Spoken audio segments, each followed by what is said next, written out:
Vamos a ir a la predicación. Y yo les voy a invitar a que abran sus Biblias en Filipenses, capítulo 2, un texto muy conocido. Filipenses, capítulo 2. Y vamos a leer simplemente de los versos 1 al 11. Y el tema que voy a compartir hoy es un tema central para la iglesia, para cada individuo que compone el cuerpo de Cristo. Un tema muy necesario, un tema tan imprescindible. Capítulo 2, versículos del 1 al 11 dice: por tanto, si hay alguna consolación. ¿Sí lo tienen todos, más o menos? Si hay alguna consolación en Cristo, si algún consuelo de amor, si alguna comunión del Espíritu, si algún afecto entrañable, si alguna misericordia, completad mi gozo sintiendo lo mismo, teniendo el mismo amor, unánimes sintiendo una misma cosa.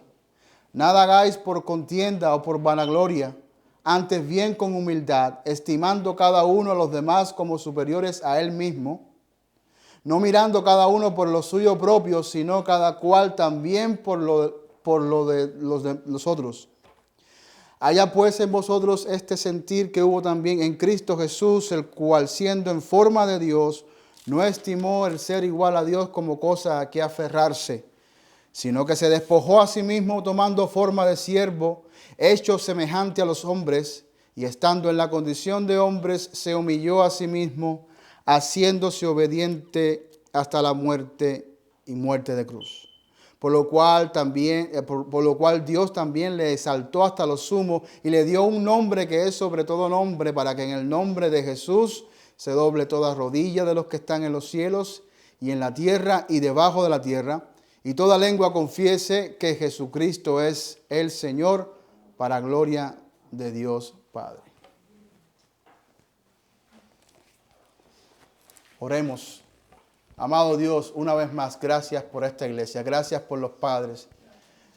Gracias por permitirnos el privilegio de ser parte del cuerpo tuyo y también ser padres, cabeza de familia. Hoy celebramos todas estas cosas, pero gracias sobre todo esto por Osana, Dios, por esta congregación bella que tú nos has permitido tener y disfrutar y ser parte de ella.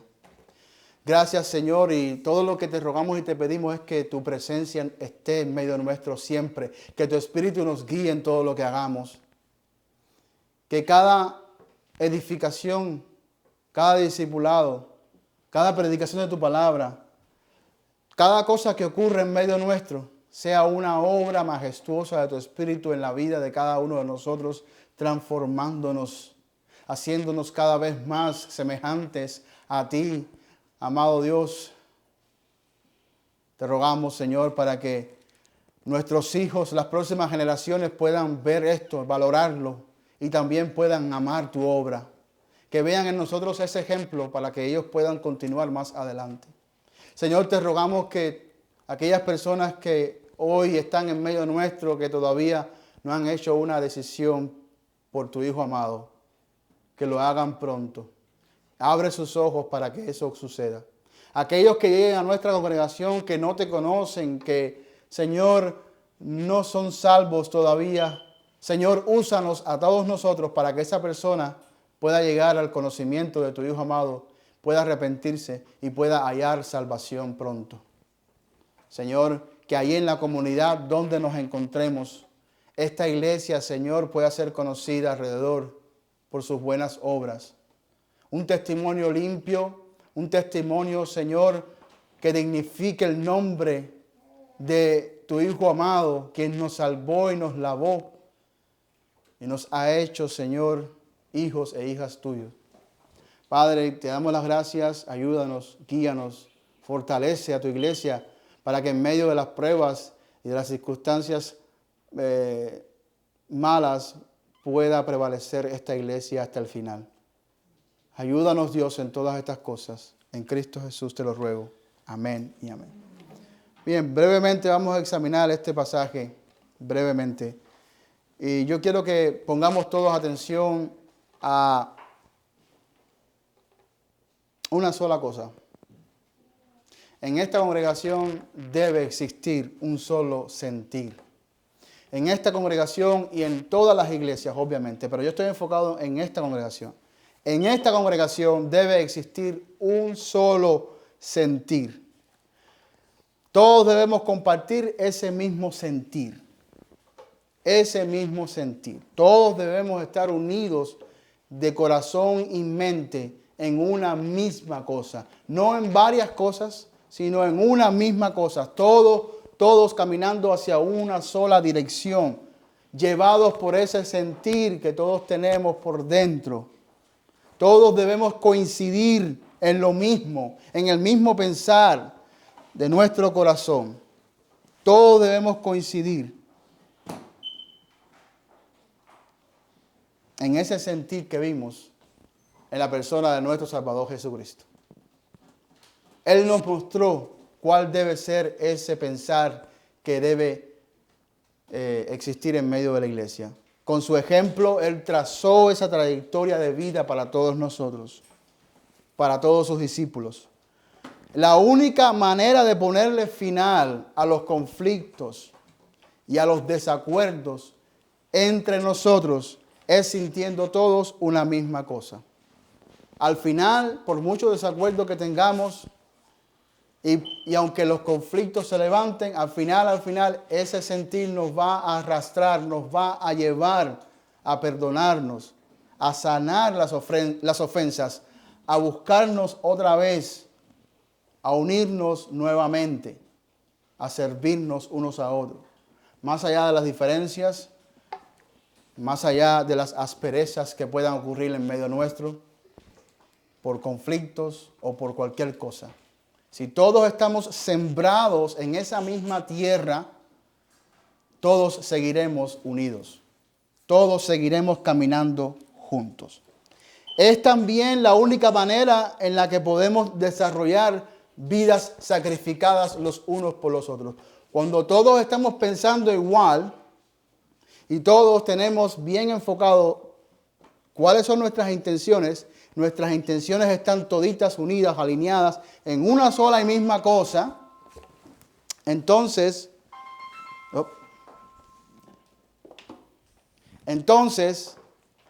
esa es la manera en la que vamos a ser llevados a vivir vidas sacrificadas por los demás. Si no están este pensamiento que vimos en el Señor, no habrá vidas sacrificadas, porque ese pensamiento que vimos en el Señor fue lo que lo llevó a la cruz. Ese fue el pensamiento que lo llevó a la cruz por todos nosotros. Si no existe ese sentir en nuestras vidas, tampoco podremos nunca llevar vidas sacrificadas. Y el deseo del Señor es que llevemos vidas sacrificadas. Que el sacrificio exista en medio nuestro.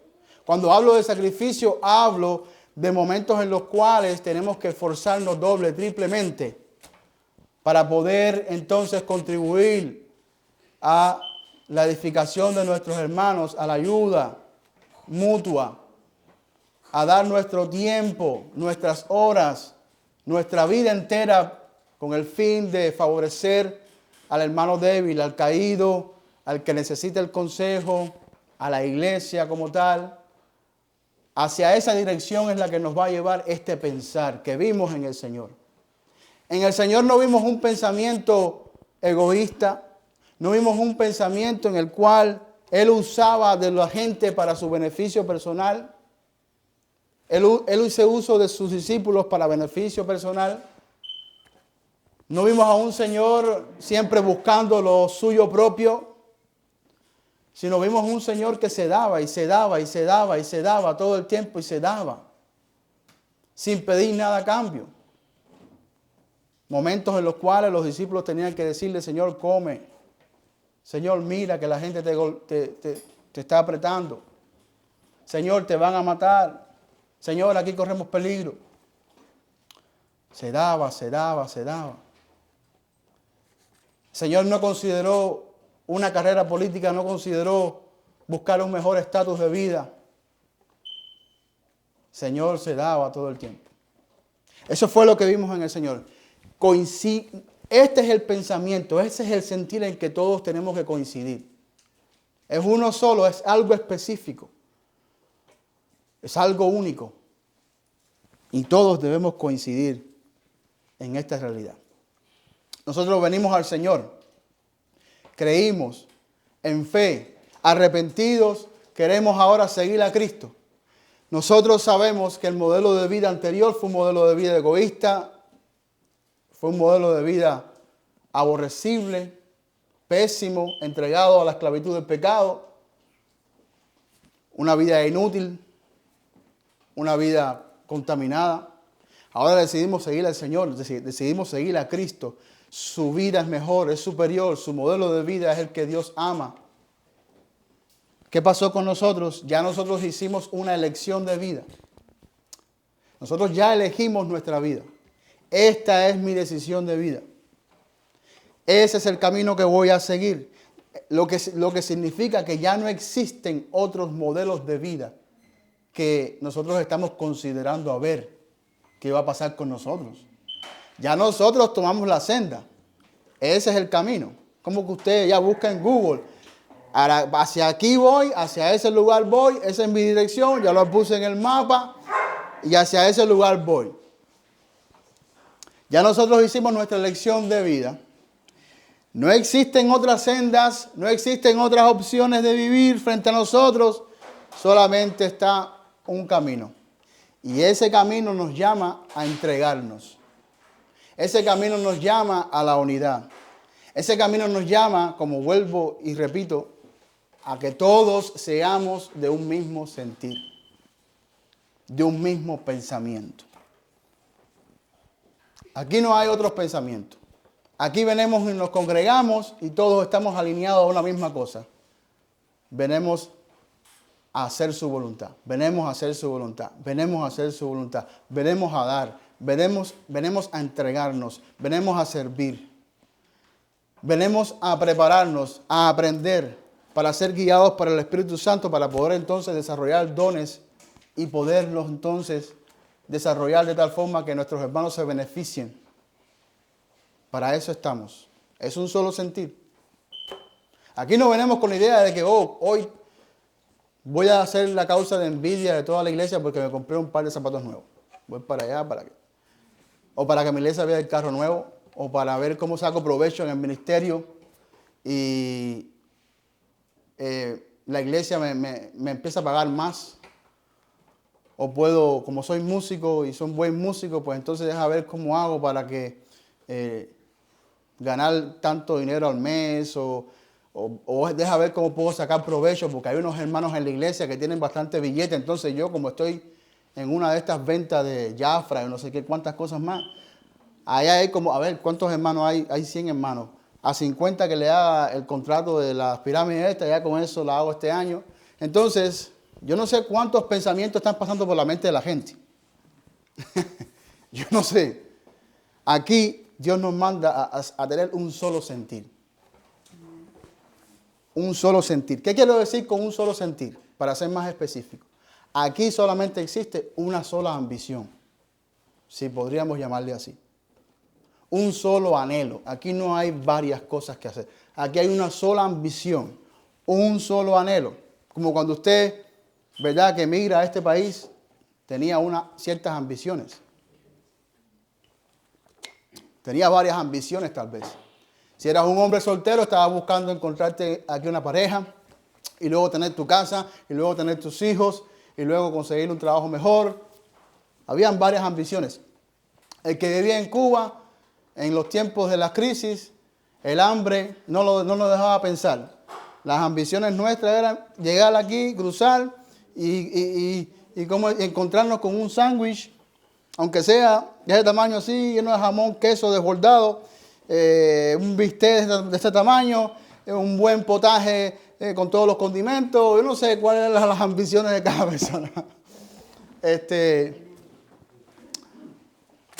No quiero decir que los cubanos estaban todo el tiempo pensando simplemente en comida. Obviamente todos queríamos una vida a lo menos normal, en la que con nuestras manos y esfuerzos pudiésemos alcanzar a tener las cosas que queremos, pues, que todo ser humano debería tener, por lo menos. Estábamos en Cuba viviendo uno encima del otro. Tenías novia y tal vez te casabas y todavía tenías que seguir viviendo con tus padres porque pues, ¿para dónde vas a agarrar si no hay? Ni tan siquiera se podía comprar casa. La gente permutaba de un lado a otro. Yo vivo aquí, usted vive allá, permutamos. Tú te vienes para mi casa, yo vengo para la tuya. Hasta ahora es que se puede comprar casas y cosas. Una vida absurda completamente. Pero bueno, ya me fui de tema. Yo no sé cuántas ambiciones uno tiene en la vida. Aquí en la iglesia, en Cristo Jesús, solamente hay una ambición. Es dar, es darse, es entregarse. La misma ambición que tuvo el Señor. Una sola ambición. Y no tenía nada que ver consigo mismo. No tenía nada que ver con él mismo. En la mente del Señor estaba tu nombre, estaba mi nombre. Estaban los miles, los cientos y millones de gentes que iban a ser salvos. Que iban a recibir una gloria que no les es merecida. Una vida que no se merecen. Un perdón que no se merecen. Eso es lo que estaba en la mente del Señor. El Señor es Rey de Reyes y Señor de Señores. Él no necesita a Viri, ni a Gloria, ni a Joel, ni a Carlos, ni a nadie para ser eternamente feliz. Pero cuando Él hizo lo que Él hizo, Él dijo, yo voy a dar, yo voy a entregarme. Ese es uno solo. Mi corazón tendrá una sola dirección, una sola ambición. Despojarme de mí mismo, aunque le costó el despojo de sí mismo, de todo lo que Él es y posee. Esa es la visión. Ese es el punto de discusión para esta tarde, para esta mañana. Yo no sé si es tarde, noche, mañana. El mismo sentir que todos debemos compartir es ese. Ese es el mensaje. Ese es el sentir que todos debemos compartir. Exclusivamente la Biblia nos hace un llamado, hermanos, a tener un sentir en común. Aquel que vimos en Cristo Jesús. Ese sentir solo se da cuando nuestras ambiciones y anhelos persiguen algo más allá de nuestros propios beneficios. Ese sentir viene a ser realidad en nuestra vida cuando ya en tu visión no te encuentras simplemente tú y los que tú quieres o tu familia, sino que se encuentran ahora tus hermanos, la iglesia como tal. Ella ahora viene a ocupar ese espacio primordial. El espacio que la iglesia debe ocupar en nuestro corazón debe ser primordial. Esa es la voluntad de Dios. Dios no dijo, ok, eres parte de la iglesia, ahí está la iglesia, enrédate en la vida con 20,000 cosas y asuntos, y si tienes tiempo, y si te parece, pues toma la iglesia en cuenta. Eso no es lo que Dios nos mandó a hacer. Eso no lo encontramos en ninguna parte de la Biblia. Para Dios la iglesia es su esposa amada. No es cualquier cosa. Es su esposa amada. Es la niña de sus ojos. Esa es la iglesia para Dios. Entonces no puede quedar en una tercera o cuarta categoría en la vida de nadie. Debe ser algo primordial en la vida de todos nosotros, por definición. Pero ese único sentir que debe existir en nosotros nunca va a ser una realidad a menos que nuestras ambiciones y anhelos cambien. Para que entonces todo llegue a estar en una misma dirección. Todos parejitos, alineados en un mismo pensar. Dice el verso que leímos en Filipenses, y hoy no nos vamos a salir de Filipenses. Dice ese verso que si hay alguna consolación en Cristo, ¿hay consolación en Cristo? ¿Hay consuelo de amor? Sí, ¿es una realidad en ti, en mí? ¿Sí o no? Sí hay. Bueno, en la vida de todo creyente debe haber. ¿Hay comunión en el Espíritu? Sí, estamos unidos a Cristo, unidos a nuestros hermanos. Unidos a Dios, unidos a Cristo, unidos con nuestros hermanos. Si hay algún afecto entrañable, si hay alguna misericordia, hay. Bueno, dice el verso 2, ok. Completad mi gozo sintiendo entonces lo mismo, teniendo el mismo amor, unánimes, sintiendo una misma cosa. Okay. ¿Están todas esas cosas en tu vida? Ok. Completa el gozo, completa mi alegría. Entonces, sintiendo una misma cosa. Es una realidad lo que Dios ha hecho en cada uno de ustedes, filipenses, miembros de Osana, en este caso, ok, demuestren por sus acciones entonces que todos están unánimes sintiendo una misma cosa. Eso sería el gozo de Pablo para aquel tiempo. Si Pablo escuchaba de esta gente que estaban andando así, esa es la alegría de Pablo. No había otra alegría. Y Pablo estaba preso. Pero si él se enteraba, oye, esa gente están unidos, están sintiendo una misma cosa. Pablo era feliz. ¿Por qué Pablo era feliz? Porque ese es el deseo de Dios. Y ese es el deseo propio mismo de Pablo también. Pablo no tenía otro anhelo. Pablo no tenía otras ambiciones tampoco. Pablo sentía como el Señor sentía.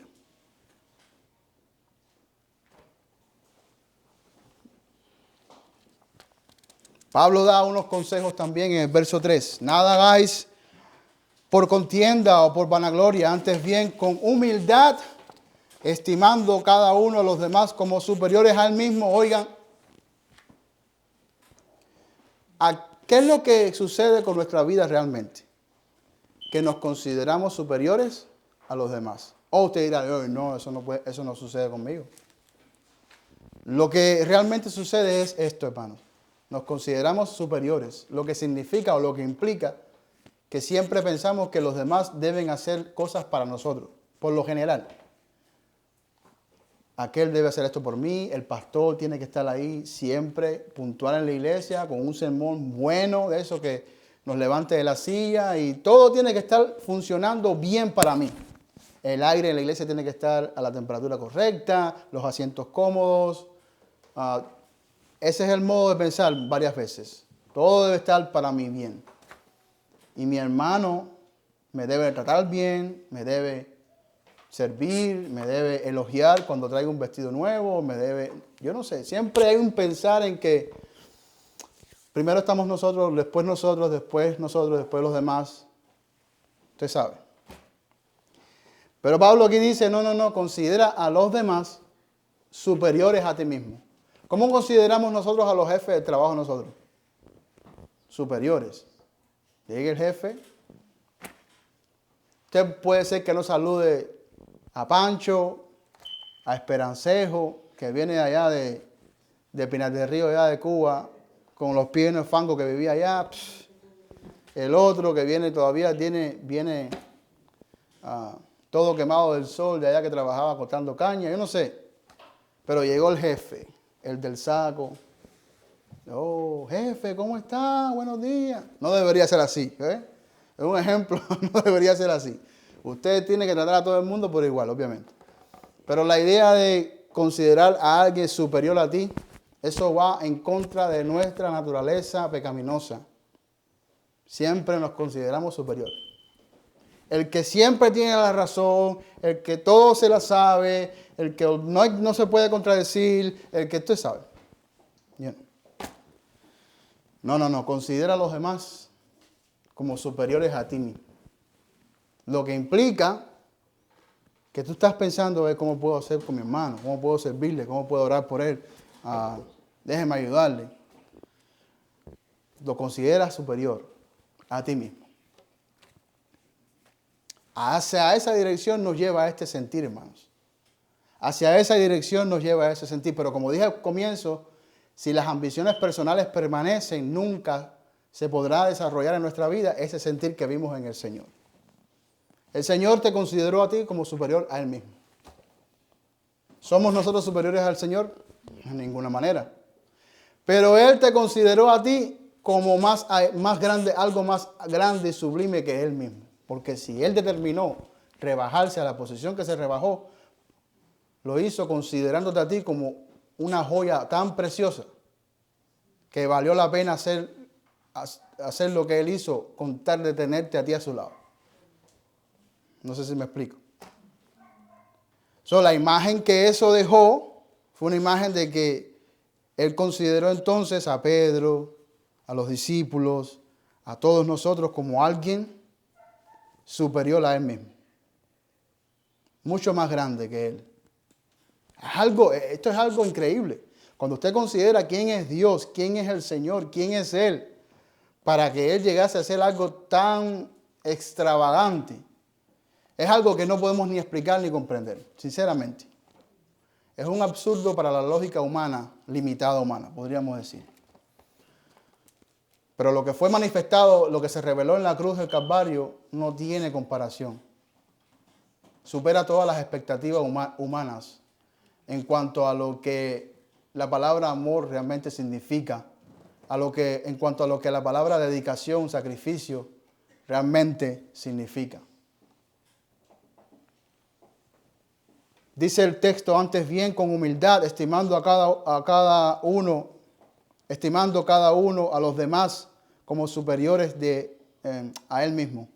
No mirando cada uno por lo suyo propio, ahí está otra vez las bases para que se den estas cosas. Si tú miras por lo tuyo propio, obviamente vas a tener a los de los demás, a las cosas de los demás, como algo sin importancia. Porque primero están tú y tus cosas. Hermanos, muchos de los sacrificios que tenemos que hacer para que esto que ahora mismo está pasando aquí suceda, vienen por el hecho de que hay cosas en mi vida que quedaron a un lado. Cosas que de otro modo las tuviese como prioridad. Son mis gustos. ¿Y qué hago yo aquí? Yo podría estar ahora mismo en vacaciones. Pido vacaciones 3 días, me voy a disfrutar. Un ejemplo. Hay cosas que se van a hacer con base de sacrificio. Me duele esto, pero esto es más importante. Me duele esto, no puedo realmente. Pero ¿sabes qué? Voy a hacer tu voluntad, Dios. Y esto ya lo he dicho varias veces. No siempre todo lo que vamos a hacer para Dios es que, bueno, me sobra el tiempo. ¿Qué tengo yo que perder con un par de horas hacer aquí o allá? No todas las cosas se van a dar así. Hay cosas que se van a dar con mucho esfuerzo y mucho sacrificio. Mucho sacrificio. Pero si miramos a lo propio siempre, nunca tendremos en consideración las cosas de los demás. Verso 5. Entonces dice, haya pues en nosotros este sentir que hubo también en Cristo Jesús. Obviamente todo lo que dijo anteriormente está anclado a esto que viene a continuación, que es lo que vimos en el Señor. Haya en nosotros este sentir que hubo en Cristo Jesús, el cual siendo en forma de Dios, no estimó el ser igual a Dios como cosa que aferrarse. O sea, estamos hablando de una persona que dentro de todas las gentes y dentro de todas las personas importantes, si alguien realmente era superior a todas las cosas, ese era nuestro Señor Jesucristo. Si alguien realmente podría vivir para sí mismo, ese era nuestro Señor Jesucristo. Siendo que no hay nada ni nadie superior a Él. Pero sin embargo, por eso Él describe la gloria del Señor. Siendo en forma de Dios, no estimó el ser igual a Dios como cosa a que aferrarse, sino que se despojó a sí mismo, tomando forma de siervo, hecho semejante a los hombres. O sea, si el Señor pudo despojarse de todo lo glorioso que Él es, y tomó la decisión de básicamente rebajarse a una condición inferior, muy inferior, ¿será que nosotros, que no somos Dios, que ni tan siquiera somos reyes ni príncipes, no hay ningún abogado por aquí tan siquiera, ni ningún doctor hasta ahora, porque sabe si estas personas que están aquí, estos pequeños, llegan a ser alguien? Ni tan siquiera, no somos nadie. Y nos estamos considerando muchas veces como si fuésemos alguien. O sea, no somos nadie. Y nos cuesta rebajarnos. No somos nadie y nos cuesta rebajarnos a una condición de vida inferior. Porque eso es lo que un siervo hace. La posición de un siervo es rebajarse a una condición inferior. Rebajarse. Entregarse. Ponerse al servicio de sus amos. Una condición que implica humillación. Eso es lo que implica. No otra cosa. Pero si hablamos de la naturaleza humana, las palabras humillarse y rebajarse son cosas horribles. Y obviamente la humillación es fea en un sentido si hay algo pecaminoso involucrado, obviamente. Pero la humillación y rebajarse no es algo que siempre es algo feo ni denigrante. Hay momentos en los cuales por amor tenemos que hacerlo. Y usted lo hace todos los días en su casa. O lo debe hacer con su pareja, principalmente. Tú tienes que rebajarte con tu esposa. Tu esposa tiene que rebajarse a la posición de sierva para contigo, hombre. Si esos pasos no se dan, no hay paz en el hogar. No hay paz en el hogar. No hay paz en la vida. Tus hijos tienen que rebajarse ante ti, que eres sus padres. ¿Se creen los hijos que son superiores a nosotros? ¿Será que llegan a una edad rebelde que piensan que son superiores a nosotros? Qué feo se ve eso, ¿verdad? Donde tú le dices, ¿y tú quién te crees que tú eres? ¿Sí o no? Y Dios te está diciendo exactamente lo mismo a ti. ¿Y tú quién te crees que tú eres? Si yo siendo Dios no consideré ser igual a Dios como cosa que aferrarme y me rebajé, ¿quién tú te crees que tú eres para no hacerlo? Como dije, tú no eres aquí no hay ni doctores, ni tan siquiera abogados, ni aquí no hay nadie importante. Y no quiero decir con esto que todos son del común, no. Por hablar de títulos y de cosas que por lo menos a nivel humano la gente admira. Aquí no hay celebridades ni nada. ¿Y por qué nos cuesta tanto rebajarnos? Porque todo el servicio para Dios demanda estas cosas. Demanda humildad. Demanda el considerar a los demás como superiores. ¿No? Hermanos, yo creo que esta lección es exageradamente importante para la iglesia. Yo creo que las preocupaciones de los pastores a la hora de hacer la iglesia, de administrar la iglesia, a la hora de elegir otros siervos y pastores, a la hora de edificar el cuerpo de Cristo, yo creo que debe centrarse en estas cosas. Yo creo que debe cada iglesia procurar que estas cosas existan, que la iglesia esté unida en un mismo sentir. Yo creo que la preocupación no debe estar en cuán bonito está el lugar en donde nos reunimos, ni el templo, ni cuántas cosas que nos hacen falta. Yo creo que la preocupación debe estar en el corazón de aquellos que están allí reunidos. Pablo y Timoteo. Timoteo era un pastor al que se consideraba, joven. Timoteo tenía 1001 defectos y Pablo tuvo que enseñarle y decirle, no te dejes intimidar, predica la palabra. Que nadie desprecie tu juventud. Timoteo tal vez era un pastor que tenía que aprender cómo dirigir estas iglesias, sus congregaciones. Pero lo importante para Pablo era que Timoteo tenía una sola ambición igual que la de él. Una sola ambición.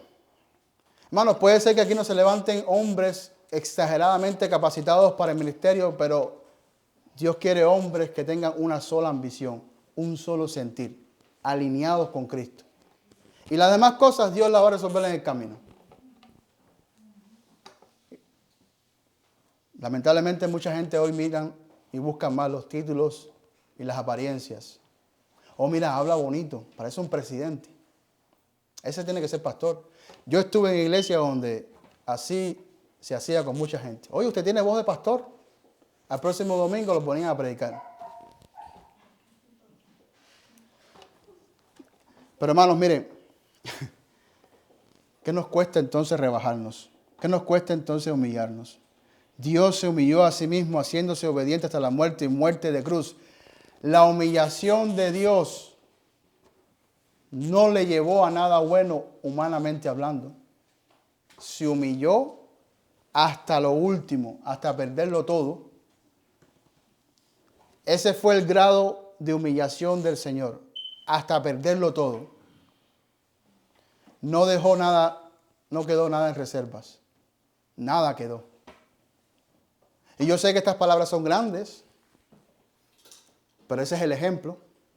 Y ese es el sentir que debe estar en nosotros. ¿Hasta qué punto debo humillarme para servir a mis hermanos? Para amarlos, para estar ahí para con ellos. Hasta quedarnos sin nada si es posible.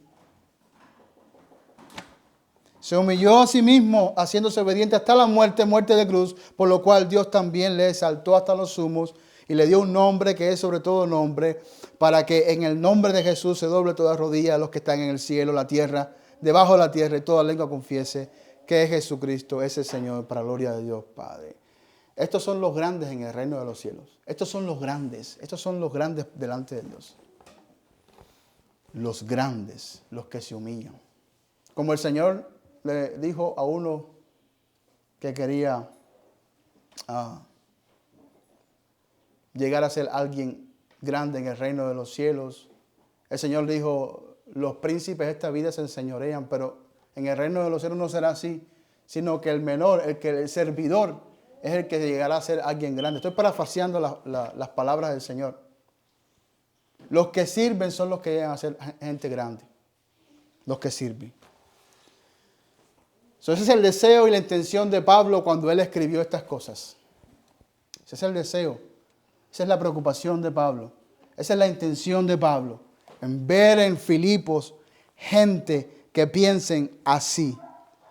Corazones que marchen en una sola dirección. Hasta que Cristo venga. Hasta que Cristo venga. Podemos ver brevemente la intención de Pablo en esta epístola. Si nos vamos al capítulo 1, podemos ver Pablo y Timoteo, siervos de Jesucristo, a todos los santos en Cristo Jesús que están en Filipo con los obispos y diáconos. Gracia y paz a vosotros de Dios nuestro Padre y del Señor Jesucristo. Doy gracias a mi Dios siempre que me acuerdo de vosotros, siempre en todas mis oraciones, rogando con gozo por vosotros, por vuestra comunión en el Evangelio. Desde el primer día hasta ahora, estando persuadido de esto, que el que comenzó en vosotros la buena obra, la perfeccionará hasta el día de Jesucristo. Como me es justo sentir esto de vosotros, por cuanto os tengo en el corazón y en mis prisiones y en la defensa y confirmación del Evangelio. Todos vosotros sois participantes conmigo de la gracia, porque Dios me es testigo de cómo os amo a todos vosotros con el entrañable amor de Jesucristo. Y esto pido en oración, que vuestro amor abunde aún más y más en ciencia y en todo conocimiento, para que aprobéis lo mejor a fin de que seáis sinceros e irreprensibles para el día de Cristo, llenos de frutos de justicia que son por medio de Jesucristo, para gloria y alabanza de Dios. Esa es la intención de Pablo. Para que este pueblo, esta iglesia en Filipos esté llena de gente sinceras e irreprensibles para el día de Cristo. Y luego entonces comienza a hablar las cosas que leímos en el capítulo 2. Las ambiciones y los anhelos personales son aquellas cosas que contribuyen a que no se dé este sentir en nosotros. Mientras que la estima por aquellas cosas que no tienen valor continúen en nuestra vida, este sentir que vimos en Cristo Jesús seguirá estando allí mutilado. No existirá en nosotros. Pablo mismo fue un ejemplo de ello. Y habla de esto en Filipenses. Miren ahí el capítulo 3, versos del 7 al 17. ¿Por qué Pablo amó así? Ustedes me escucharon en el capítulo 1 que habló de su amor entrañable por los filipenses. Vamos ahora al capítulo 3, versos del 7 en adelante.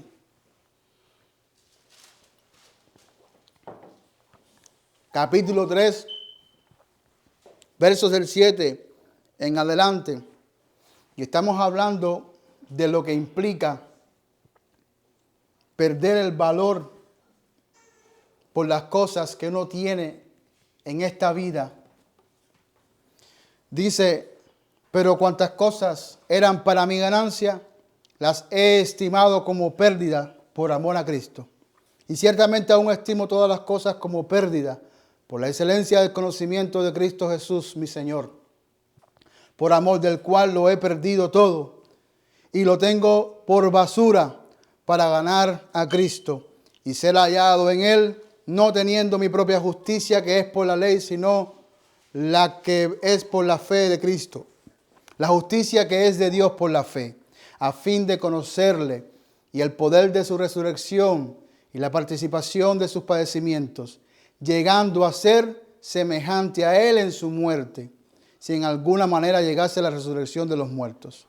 No que lo haya alcanzado ya, ni que ya sea perfecto, sino que prosigo por ver si logro asir aquello para lo cual fui también asido por Cristo Jesús.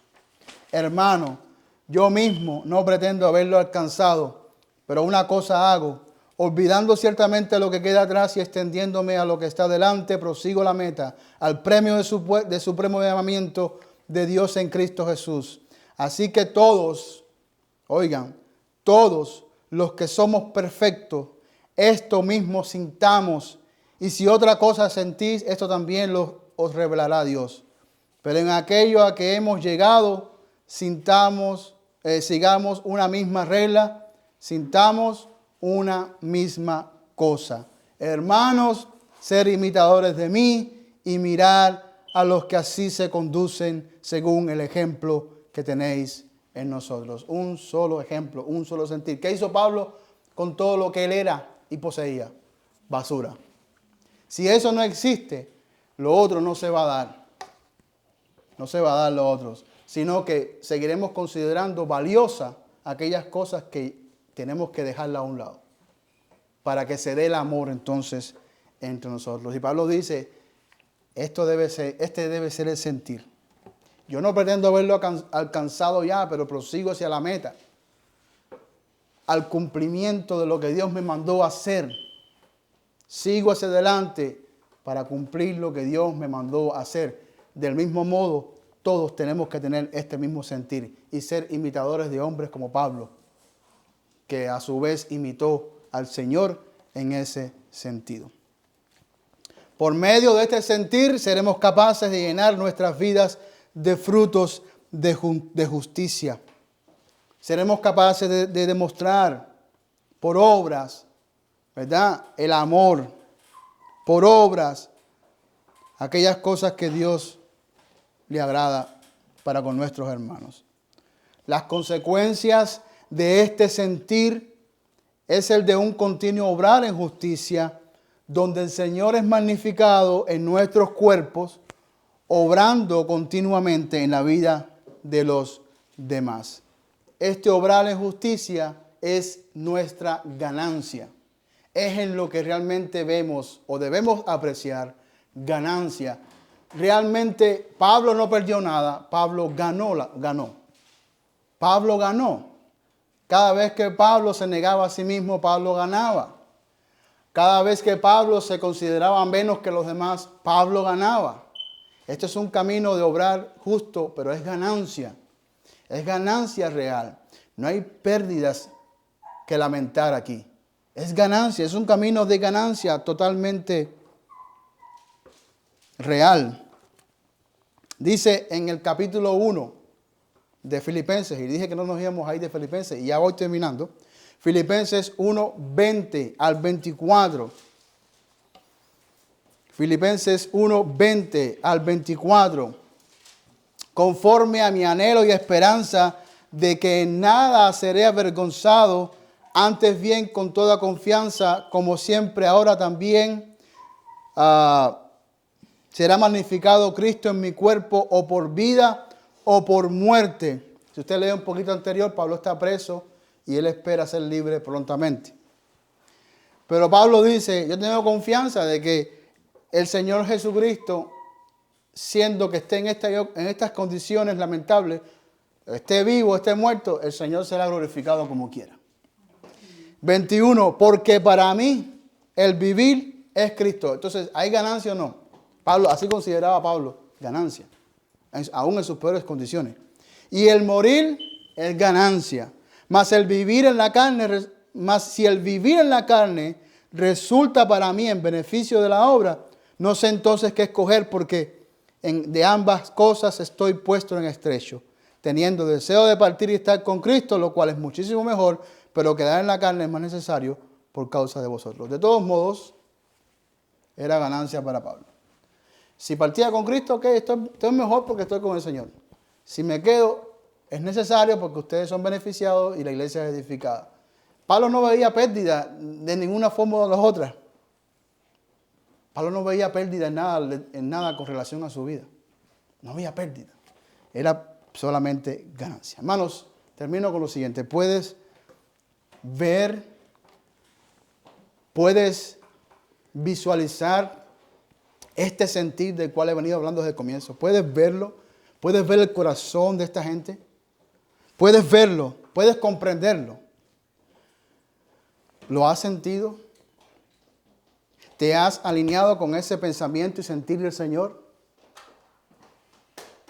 En momentos, en ocasiones, o has estado allí en tu vida continuamente, has estado batallando o peleando contra estas cosas. ¿Continúas valorando cosas en tu vida que no merecen ser valoradas? ¿Te continúas creyendo superior a los demás? ¿Estás dispuesto a rendirte, a humillarte y a rebajarte si es necesario para llevar adelante la obra del Señor? Esto es lo que se requiere. Esto es lo que Dios está buscando. Hombres y mujeres así. Eso es lo que Dios quiere ver en su iglesia. Una iglesia unida en este único y solo sentir, en esa única y sola ambición. ¿Qué deseas? ¿Qué buscas realmente? O yo voy a la iglesia porque ahí siento paz. En mi casa hay puro pleito y yo voy a ir a buscar paz. Para mí. Yo voy a ir para mí. Para mí. ¿Qué estás buscando? ¿Cuáles son tus ambiciones? Realmente. Yo voy a ir allí por mi milagro. Yo quiero mi milagro. ¿Saben por qué la gente hacen todos los rituales cada año de idolatrías? Porque quieren cosas para ellos mismos. Para eso van y se arrodillan delante de los ídolos. Porque quieren cosas para ellos mismos. Y el ídolo es el puente donde supuestamente, a través del cual ellos pueden obtener cosas que de otro modo no podrían. Pero eso es todo lo que un ídolo es. Un vehículo para obtener más cosas, para asegurar bienestar, etcétera, etcétera. Dios no es un ídolo.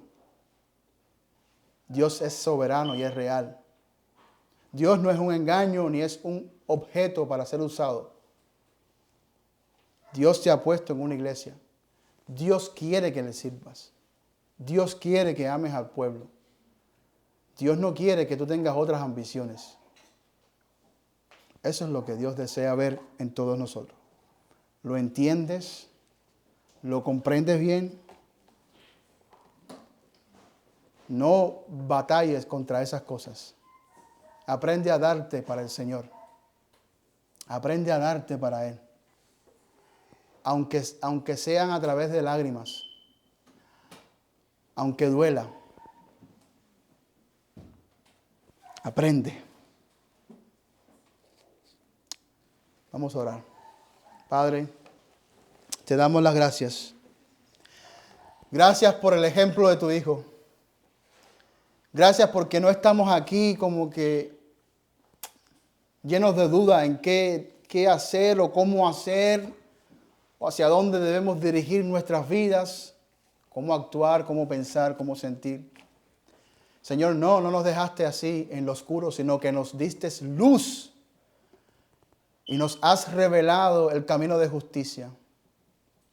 Señor, ayúdanos entonces para compartir este mismo sentir que vimos en el Señor. Que todos aquí, los presentes, mis hermanos amados, puedan alinearse unánimemente en este mismo pensamiento, en estos mismos anhelos, en estas mismas ambiciones. Ayúdanos, Señor, para lidiar con nuestro orgullo. Ayúdanos, Señor, para lidiar con nuestra área humana pecaminosa que se resiste a todas estas cosas. Ayúdanos a doblegarnos. Ayúdanos, Señor, a humillarnos, a entregarnos, Señor, para el servicio de tu obra, para el amor, para aquellas cosas que edifican. Ayúdanos para entregarnos, para darnos. Ayúdanos para que este pensamiento sea el que predomine en medio de tu pueblo. En Cristo Jesús te ruego estas cosas y te doy gracias por Hosana nuevamente. Bendícenos con tu mano poderosa. Amén y amén.